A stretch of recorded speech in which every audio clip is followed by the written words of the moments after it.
नमस्ते दोस्तों। किरण जाधव इस आपके पसंदीदा YouTube चैनल पे मैं आशीष केलकर आपका स्वागत करता हूँ। दोस्तों, पिछले हफ्ते के जो 4 दिन थे, पहले 4 दिन, उसमें हमने बहुत ज़्यादा वॉलेटिलिटी देखा। गैप अप के साथ ओप मार्केट खुलता था, उसके बाद एक फॉल आता था, वापस रिकवरी होती थी, या गैप डाउन के साथ खुलता था, ऊपर जाता था, वापस पूरा मार्केट दे देते थे। फ्राइडे के दिन एक अच्छा खासा रैली देखने को मिला। दोस्तों, निफ्टी के बारे में मैं आज आपको थोड़ा डिटेल में डिस्कशन आपके साथ करने वाला हूँ। अलग अलग सेक्टर्स थे जहाँ पे हमने पिछले हफ्ते में अच्छा खासा रैली देखा। आईटी इंडेक्स में हमने एक बहुत बड़े गैप अप के साथ एक अच्छा खासा उछाल देखा। इंफ्रा स्टॉक धीरे धीरे अपनी दिशा में चलता हुआ नजर आया। तो ऐसे कुछ मिले जुले संकेत रहे बाजार से। तो अगले हफ्ते में क्या होगा, ये डिस्कस करेंगे और शुरू करेंगे निफ्टी के साथ। दोस्तों, ये रहा निफ्टी का चार्ट। अभी डिटेल में अगर मुझे डिस्कशन करना है तो लास्ट का कैंडल छोड़ के अगर मैं पिछले 10 कैंडल की तरफ देखता हूं, तो पिछले 10 कैंडल में अगर मैं उनका इंट्राडे चार्ट भी रेफर करता हूं, तो हमने ये देखा कि बहुत बड़ा वॉलेटिलिटी देखने को मिला, ऑसिलेशन देखने को मिला, कोई फिक्स डायरेक्शन नहीं था। हर जगह पे लॉन्ग साइड या short side stop losses trigger होते हुए नजर आए। लेकिन ऐसे सिचुएशन में कुछ चीज़ें ऐसी होती है कि जिसकी तरफ हमारा ध्यान होना चाहिए, जैसे कि ऑप्शन चेन डेटा किस तरह से बिहेव कर रहा है, ऑप्शन ग्रिक्स में क्या क्या हो रहा है, टेक्निकल पैरामीटर जो हम फॉलो करते हैं, जो आप लोग फॉलो करते होंगे। तो ऐसे 3-4 चीज़ों का कॉम्बिनेशन की तरफ आपका ऑब्जर्वेशन होना बहुत ज़रूरी है। और दोस्तों, हम ये कर रहे हैं पिछले कई सालों से। तो हमने क्या किया है, इसको थोड़ा ऑटोमेट करने की कोशिश की है। हमने मैनुअल इंटरवेंशन निकाल के एक ऐसा ऑटोमेटिक ऑब्जर्वेशन पैनल बनाया है। ऑब्जर्वेशन में हम ऑप्शन चेन डेटा देखते हैं, हम ऑप्शन ग्रिक्स को फॉलो करते हैं, और कुछ इंडिकेटर पैरामीटर्स है टेक्निकल एनालिसिस के, जिनका हम जायजा लेते हैं। तो उसके आधार पर अगर आपको पता होगा कि हमारा एक टेलीग्राम चैनल है, उस टेलीग्राम चैनल का नाम है index trades Kiran Jadhav and associates, ये उस टेलीग्राम चैनल का नाम है। यहाँ पे आपको ऑब्जर्व करना है कि ये जो 3-4 चीज़ें हमने कही है, उसके आधार पर अपॉर्चुनिटीज़ कहाँ कहाँ कैसे कैसे बनती हैं। तो हम ये ऑब्जर्व करते हैं और ऑटोमेटिक हमें ऑब्जर्वेशन का रिजल्ट देखने को मिलता है कि कौन से स्ट्राइक प्राइस में, कौन से वक्त एक अच्छा खासा उछाल, कौन से स्ट्राइक प्राइस के ऑप्शन में, कॉल या पुट में उछाल आने की संभावना इन सारे फैक्टर्स के आधार पर देखने को मिल सकती है। तो दोस्तों, अगर मैक्सिमम कैपिटल, अगर मैंने आपको ये दिखाया कि मैक्सिमम कैपिटल 50,000 का अगर हम डालेंगे तो उसके ऊपर 9,981 यानी करीब करीब 10,000, 20% का रिजल्ट ऐसे सिचुएशन में भी जनरेट हो सकता है। ये ऑब्जर्वेशन का रिजल्ट है। तो अगर आप ये ऑब्जर्वेशन करना चाहते हो, उसके बारे में और जानकारी चाहते हो, तो हमारा ये जो टेलीग्राम चैनल है index trades dash Kiran Jadhav and associates, जिसका लिंक इस वीडियो के डिस्क्रिप्शन में डाला है, वहाँ पे क्लिक करके ऑब्जर्व कर सकते हो। तो दोस्तों, ये था हमारा ऑब्जर्वेशन चैनल के बारे में थोड़ा सा description. Coming back to Nifty, जैसा मैं कह रहा था कि ये जो पिछले 10 दिन है, इस तरह का मोमेंट 2 सिचुएशन में आ सकता है। पहला सिचुएशन ये होता है कि जब हम टॉप के नज़दीक होते हैं, और दूसरा सिचुएशन ये होता है कि एक अच्छा खासा कंसोलिडेशन क्रिएट हो रहा है।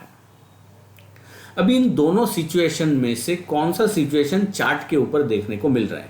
दोस्तों, जब ये कंसोलिडेशन या टॉप फॉर्मेशन बनता है, तो फॉर एग्जांपल यहाँ इसके बाद कंसोलिडेशन होता हुआ नजर आ रहा है, तो इस दिन हमें पता नहीं चलता कि अगला 5 दिन, अगला 8 दिन, अगला 10 दिन कंसोलिडेशन होगा या टॉप फॉर्मेशन होगा। ये जैसे जैसे फॉर्मेशन बनते जाता है, वैसा वैसा हमें डेटा के हिसाब से, पैरामीटर के हिसाब से अंदाज़ा लगना चालू होता है।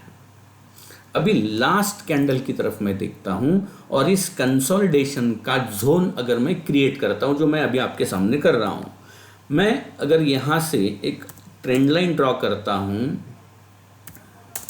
यह है ऊपर की तरफ का ट्रेंड लाइन,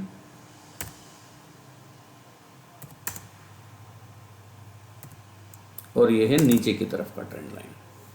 दोस्तों अगर हम इसको ध्यान से देखेंगे तो मैं मानता हूं कि एक अच्छे खासे कंसोलिडेशन के ऊपर निकलने में निफ्टी कामयाब रहा है।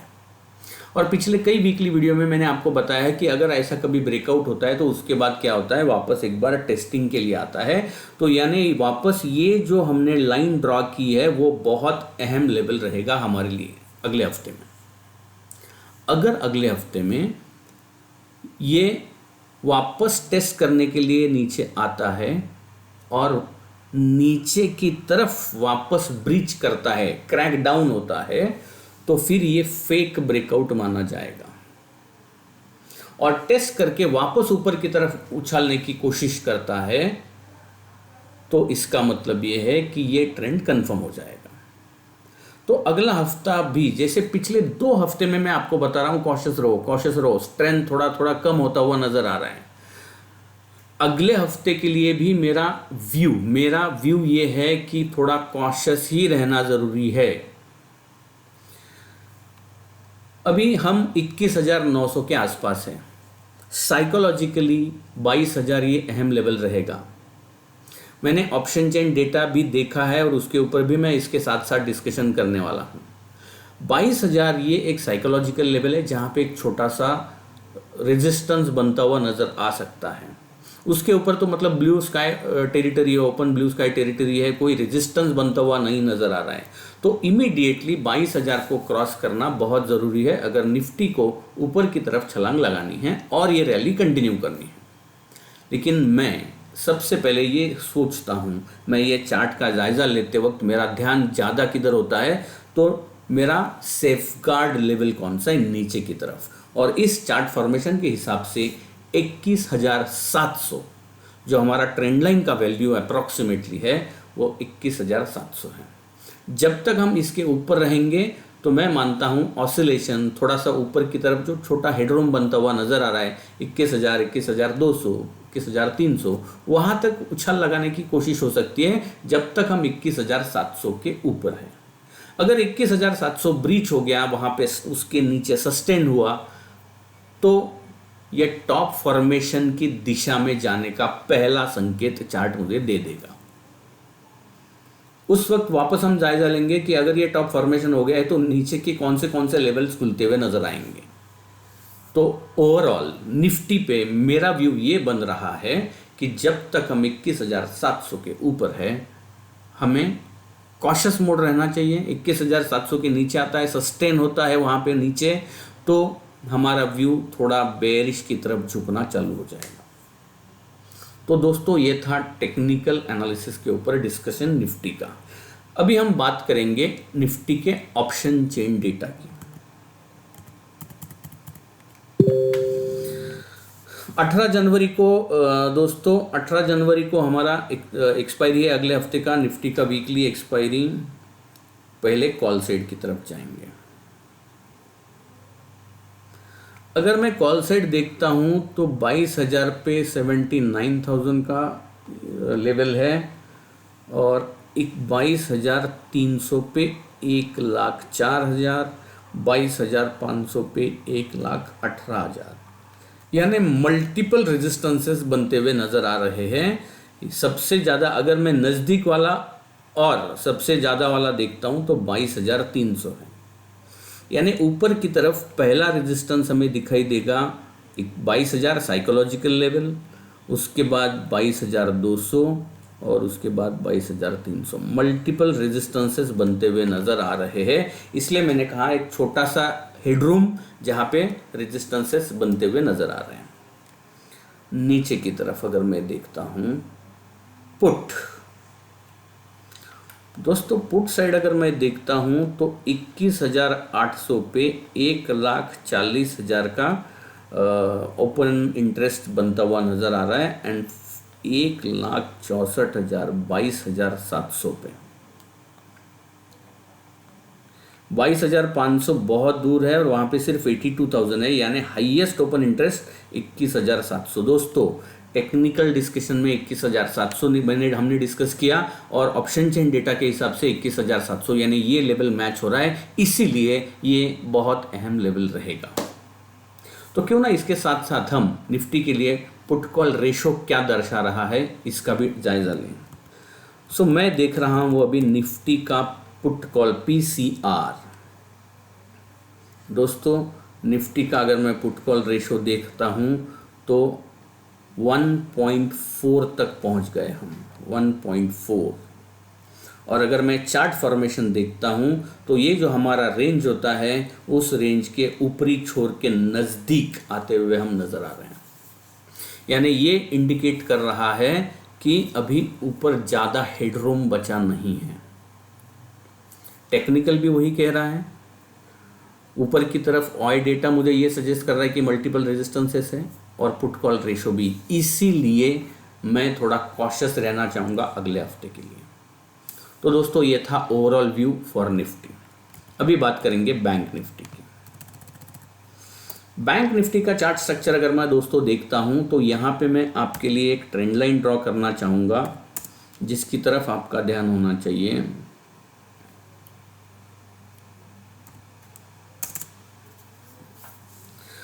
तो मोटा मोटी 47,000 ये एक ऐसा अहम लेवल रहेगा जब तक हम बैंक निफ्टी को 47,000 के ऊपर देख रहे हैं, जैसा निफ्टी में 21,700 है वैसा बैंक निफ्टी में 47,000 है। जब तक इसके ऊपर है तो थोड़ा वोलेटिलिटी, एक छोटा सा हेडरूम, अभी हम 47,700 पे है, 48,500, 48,600 ऊपर की तरफ के लेवल्स रेजिस्टेंस के काम करते हुए नज़र आ सकते हैं। टेक्निकली 47,000 के नीचे अगर बैंक निफ्टी आता है और उसके नीचे सस्टेन होता है तो मैं मानता हूँ थोड़ा सा करेक्टिव मोड में बैंक निफ्टी आता हुआ नज़र आ सकता है। तो ये दो लेवल्स इंपॉर्टेंट थे बैंक निफ्टी के लिए। बैंक निफ्टी का ऑप्शन चेन डेटा क्या सजेस्ट कर रहा है दोस्तों? बैंक निफ्टी 17 जनवरी को एक्सपायरी है। पहले हम कॉल साइड की तरफ देखेंगे। कॉल साइड में अगर मैं देखता हूं तो ऊपर में देखा हाईएस्ट 1.46 यानी करीब करीब 1.5 लाख है 48,000 पे, यानी 48,000 के लेवल पे एक अच्छा खासा रेजिस्टेंस बनता हुआ नज़र आ रहा है। और उसके बाद अगर मैं देखता हूं तो वो है 48,500, यानी 48,500 जो हमने डिस्कस किया वहाँ तक जाने के लिए सबसे पहले इतना बड़ा पड़ाव 48,000 का जो है वो बैंक निफ्टी को क्रॉस करना पड़ेगा। और अगर मैं पुट साइड देखता हूँ, ओके, 47,500 पे देखिए दोस्तों 1,72,000 का पुट राइटर खड़ा है, यानी 47,500 के नीचे ही थोड़ा सा बेरिशनेस देखने को मिल सकता है, ऐसा ऑप्शन चेन डेटा सजेस्ट कर रहा है हमें। और उसके बाद हाईएस्ट ओपन इंटरेस्ट जैसा हमने डिस्कस किया वो है 47,000 पे, यानी 47,500 और उसके बाद 47,000 हमने डिस्कस किया। टेक्निकली 47,000 अहम लेवल रहेगा हमारे लिए, लेकिन ओआई डेटा के हिसाब से 47,500 के नीचे ही थोड़ा सा बेरिशनेस चालू हो सकता है। तो इन दो लेवल्स की तरफ ध्यान देना ज़रूरी है। फिन निफ्टी क्या कर रहा है? फिन निफ्टी का चार्ट स्ट्रक्चर थोड़ा बहुत बैंक निफ्टी की तरह ही है। यहाँ पे भी अगर मैं एक ट्रेंड लाइन ड्रॉ करता हूँ तो ये ट्रेंड लाइन भी अच्छा खासा सपोर्ट काम कर रही है दोस्तों। देखिए ये पहला सपोर्ट है, दूसरा सपोर्ट लिया है, यानी ये बहुत ही स्ट्रांग सपोर्ट का काम कर रहा है। मोटा मोटी पकड़ के चलेंगे नीचे की तरफ 21,200, 21,100, 21,100 सेफ लेवल रहेगा। जब तक हम इसके ऊपर है तब तक डरने की ज़रूरत नहीं है। ऑसिलेशन होता हुआ ही नज़र आएगा। यहाँ पे भी कंसोलिडेशन या टॉप फॉर्मेशन जैसी स्थिति बनती हुई नज़र आ रही है। ऊपर की तरफ जो हेडरूम मुझे दिखाई दे रहा है वो 21,600, 21,650 तक का हेडरूम मुझे नज़र आ रहा है। अभी हम 21,300 के हैं, यानी करीब करीब 500, 550 पॉइंट का एक रेंज फिन निफ्टी में बनता हुआ नज़र आ रहा है। उसके साथ साथ दोस्तों अगर मैं मिड कैप निफ्टी देखता हूँ,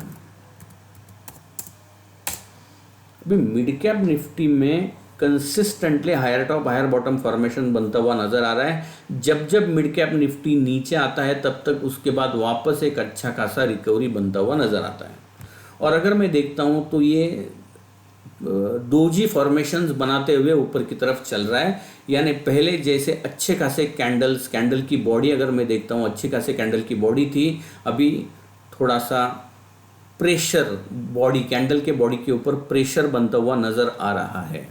थोड़ा सा कॉशियस रहना ज़रूरी है। यहाँ पे जो रेंज निकल के आ रहा है दोस्तों, नीचे की तरफ 10,250, ऊपर की तरफ 10,650, 10,250, 10,650, 400 पॉइंट का रेंज मिड कैप निफ्टी में बनता हुआ नज़र आ रहा है। यानी चारों के चारों इंडेक्स में एक रेंज है, इंपॉर्टेंट लेवल्स है। इन लेवल्स की तरफ हमारा ध्यान होना चाहिए, ऐसा चार्ट का ऑप्शन चेन डेटा का रुझान निकल के आ रहा है। दोस्तों, हम ओवरऑल बाजार के ऊपर एक नज़रिया बनाने की कोशिश कर रहे हैं, इसके लिए ये डिस्कशन हम कर रहे हैं। तो क्यों ना हम ये चारों इंडेक्स के साथ साथ वर्ल्ड इंडाइसेस और करेंसी को भी जोड़ दें।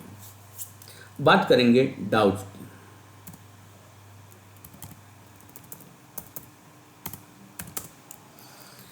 दोस्तों, अगर पिछले हफ्ते याद होगा तो पिछले हफ्ते में मैंने जो रेंज दिया था वो रेंज सेम रेंज निकल के आ रहा है।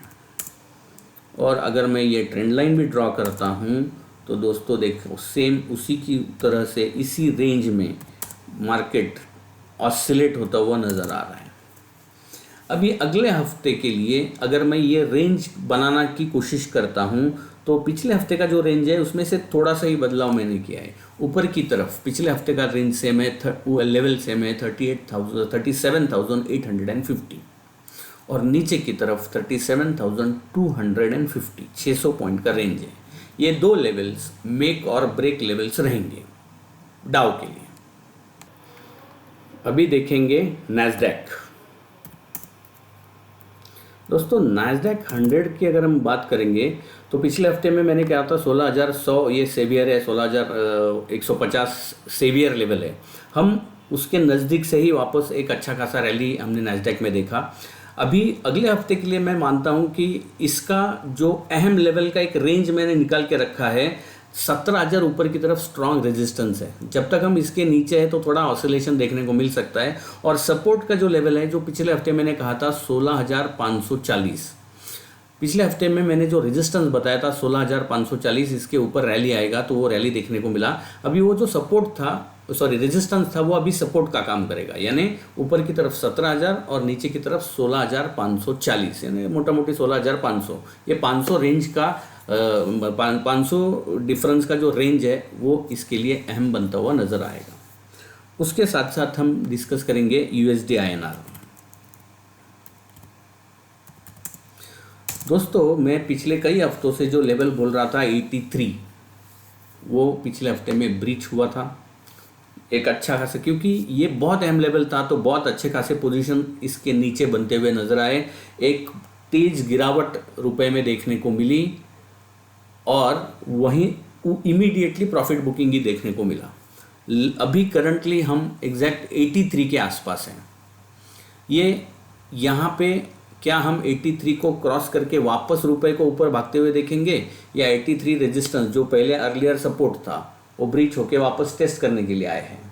अभी टेस्ट अभी हुआ है।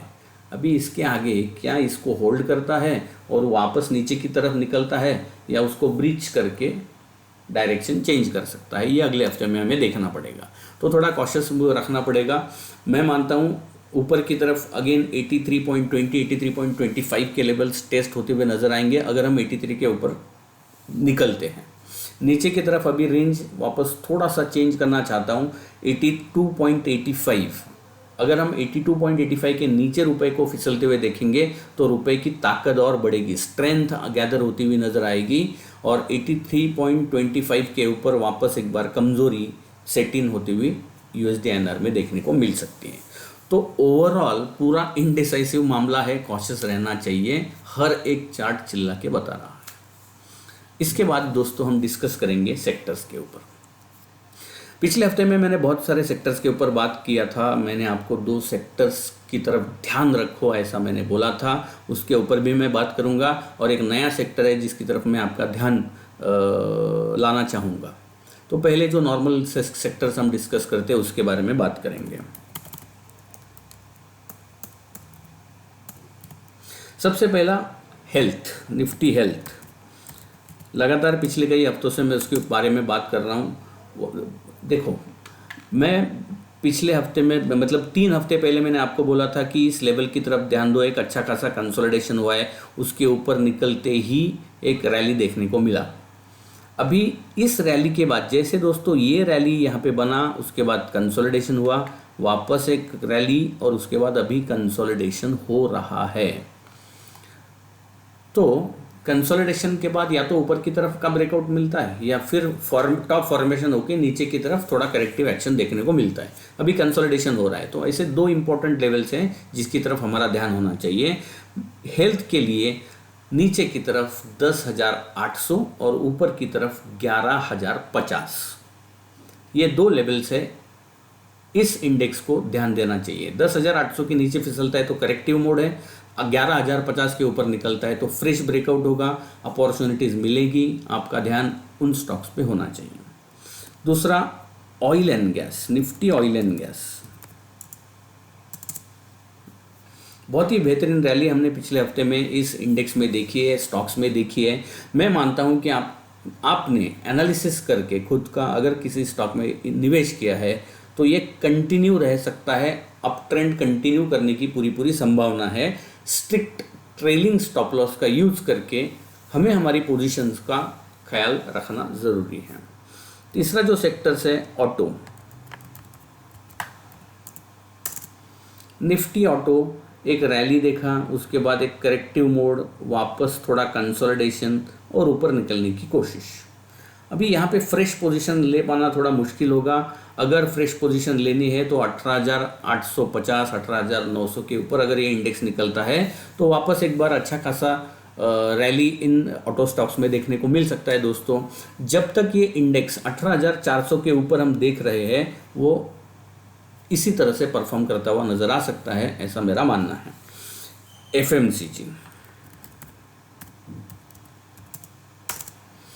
एफएमसीजी में एक बहुत ही बेहतरीन रैली के बाद एक अच्छा खासा करेक्शन आते हुए हम देख रहे हैं। अभी ये करेक्शन जो हुआ है इसके बाद थोड़ा सा ब्रीदिंग टाइम इंडेक्स ले सकता है। यहाँ पे साइडवेज मूवमेंट होने की संभावना पूरी दिखाई दे रही है। अगर ये इंडेक्स ध्यान दो 55,850 55,850 55,850 के नीचे अगर ये इंडेक्स फिसलता है तो वापस एक करेक्शन इस इंडेक्स में देखने को मिल सकता है। मैंने पिछले हफ्ते में कहा था डिस्टेंट ट्रेलिंग स्टॉप लॉस रखो, वही सलाह अभी भी जारी है। अगर आपके स्टॉक्स है इसमें आपने अच्छा खासा दूर का स्टॉप लॉस लगा के रखा है तो उस स्टॉप लॉस को फॉलो करना चाहिए, ऐसा चार्ट के ऊपर रुझान बनते हुए नजर आ रहा है। आईटी, निफ्टी आईटी की अगर हम बात करेंगे तो देखिए दोस्तों एक बड़ा रेंज कंसोलिडेशन बन रहा था और फ्राइडे के दिन एक बड़े गैप अप के साथ इसने पिछला स्विंग टॉप भी तोड़ दिया है। अगर ओवरऑल हम चार्ट स्ट्रक्चर देखेंगे तो ये जो पिछला टॉप है उसके हम बहुत नज़दीक आए हुए हैं।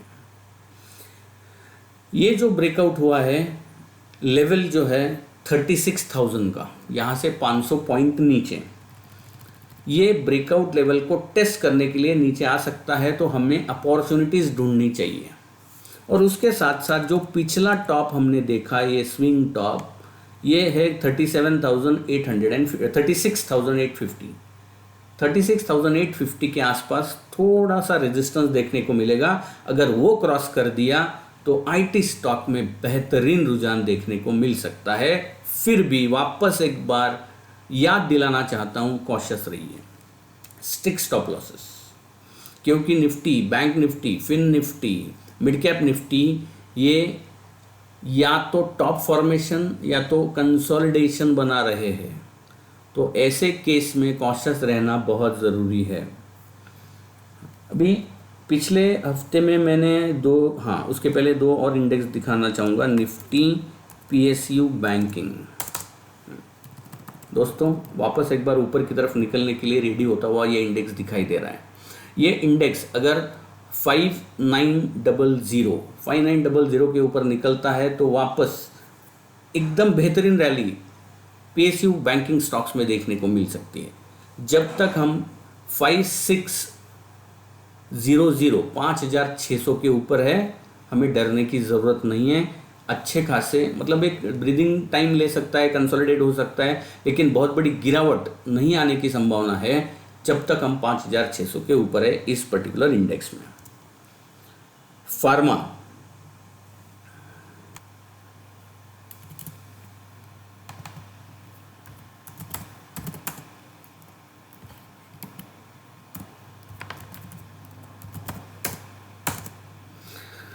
निफ्टी फार्मा में पिछले हफ्ते का जो लेवल मैंने दिया था सेम लेवल है।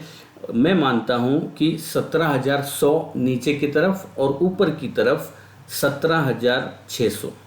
17,600 के ऊपर वापस एक बेहतरीन रैली इस इंडेक्स में देखने को मिल सकती है।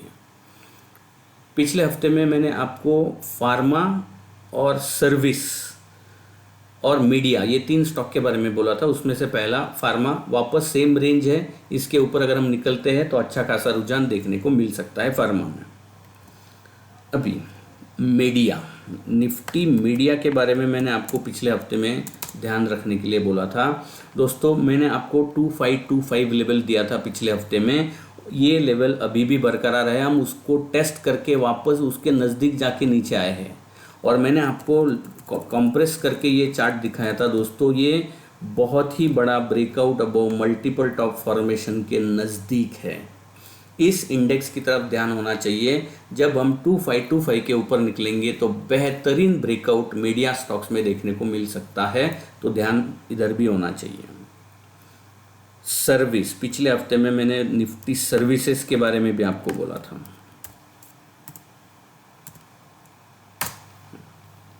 और फ्राइडे को हमें इस इंडेक्स को ब्रेकआउट मिला है। मैंने 27,900 के ऊपर निकलेगा तो अच्छा खासा रैली इस इंडेक्स में देखने को मिल सकता है। यानी इस इंडेक्स में जो स्टॉक्स है उनकी तरफ आपका ध्यान अगले हफ्ते में रखना ज़रूरी है। जब तक ये इंडेक्स, अभी हम थोड़ा कॉशियस व्यू लेंगे, 27,750 के ऊपर जब तक है, सर्विस इंडेक्स में जो स्टॉक्स हैं उनमें रैली बनने की पूरी संभावना चार्ट के ऊपर दिखाई दे रही है। एंड फाइनली अगले हफ्ते के लिए और एक बेहतरीन इंडेक्स मेरे नज़र में आया है, वो है निफ्टी कमोडिटीज। दोस्तों ये भी एक ऐसे लेवल पे आके रुका है जहाँ से ये या तो ऊपर की तरफ या नीचे की तरफ की छलांग लगाने के लिए रेडी है। तो आपको इस इंडेक्स पर ध्यान देना चाहिए। इसके लिए जो बहुत अहम लेवल रहेगा 7,825। 7,825 के ऊपर अगर ये इंडेक्स निकलता है तो इस इंडेक्स में जो स्टॉक्स है अच्छा खासा रुझान उनमें भी देखने को मिल सकता है। तो ये अहम सेक्टर्स, जो 3 लास्ट सेक्टर्स मैंने कहे, उनकी तरफ आपका ध्यान दोस्तों होना ज़रूरी है। तो क्यों ना हम चलते चलते अभी कमोडिटीज़ के बारे में भी बात कर लें। गोल्ड के लिए दोस्तों एक रेंज बनता हुआ नज़र आ रहा है अगले हफ्ते में। गोल्ड में 61,500 से लेके 63,000 यानी 1,500 पॉइंट का रैली एक रेंज है, इसमें ही ऑसिलेशन होता हुआ नज़र आएगा। 61,000 नीचे की तरफ, 61,500 नीचे की तरफ, 63,000 ऊपर की तरफ, ये मेक और ब्रेक लेवल रहेंगे इस कमोडिटी के लिए। सिल्वर की अगर मैं बात करता हूँ तो सिल्वर में भी एक रेंज बनता हुआ नज़र आएगा। सेम लाइक लास्ट वीक में जो रेंज दिया था उसी रेंज में रहेगा। 71,000 73,500 यानी 3,500 पॉइंट का रेंज है, 2,500 पॉइंट का रेंज है। नीचे 71,000, ऊपर की तरफ 73,500।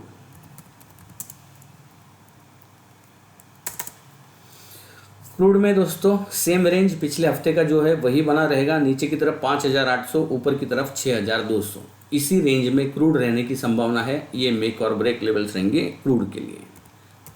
नेचुरल गैस, याद है पिछले हफ्ते में क्लियरली मैंने कहा था कि अगर इस कमोडिटी को एक रैली देना है तो 242 के ऊपर बेहतरीन रैली देखने को मिलेगा। दोस्तों अमेजिंग रैली 242 के ऊपर देखने को मिला। 242 से लेके ये सीधा 280 तक ऊपर गया था। अच्छा खासा रैली आपने देखा इस कमोडिटी में, तो अगले हफ्ते में क्या ये रैली है वो कंटिन्यू रहेगा?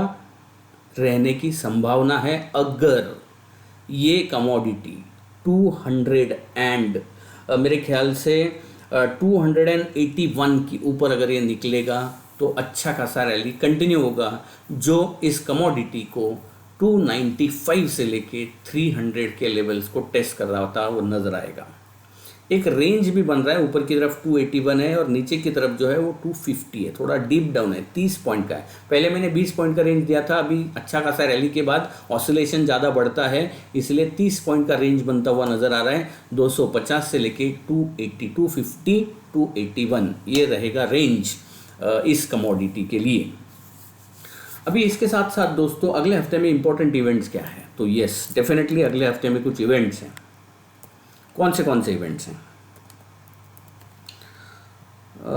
2-3 इंपॉर्टेंट इवेंट्स हैं जिसकी तरफ हमारा ध्यान होना चाहिए। 16 जनवरी को यूके का अनएम्प्लॉयमेंट डेटा अनाउंस होने वाला है, उसकी तरफ वो एक इवेंट है। दूसरे 17 जनवरी को 3-4 इवेंट्स हैं उसकी तरफ, यानी 17 जनवरी इंपॉर्टेंट डे रहेगा। कुछ मेरे ख्याल से अपने इंडियन स्टैंडर्ड टाइम से मार्केट के बाद कुछ डेटा आएगा, तो 18 जनवरी को हो सकता है कुछ उसका इम्पैक्ट देखने को मिलेगा। तो कौन से ऐसे इवेंट्स है 17 जनवरी को? 17 जनवरी को पहला है चाइना का इंडस्ट्रियल प्रोडक्शन का ईयरली रिपोर्ट पब्लिश होने वाला है, और उसके साथ साथ चाइना का yearly GDP growth rate declare होने वाला है, तो इसकी तरफ आपका ध्यान होना चाहिए। उसी दिन 17 जनवरी को यूके का इन्फ्लेशन रेट भी डिक्लेयर होने वाला है, year on year yearly inflation data publish होने वाला है, और यूएसए के रिटेल सेल्स ये डेटा है। यानी 16 जनवरी 17 जनवरी पे थोड़ा इवेंट्स की तरफ ध्यान देना ज़रूरी है। तो दोस्तों ये बहुत सारी चीज़ें हमने आपके साथ डिस्कस की है। मैंने जो आपको टेलीग्राम चैनल के बारे में बताया वो एक ऑब्जर्वेशन चैनल है, वहाँ पे आपको ऑब्जर्व करना है, सीखना है, क्योंकि सीखना बहुत ज़रूरी होता है। इसीलिए हमारे कंपनी का टैगलाइन है पढ़कर समझकर निवेश कर। इस हफ्ते के लिए इतना ही, वापस मिलेंगे अगले हफ्ते, तब तक के लिए धन्यवाद।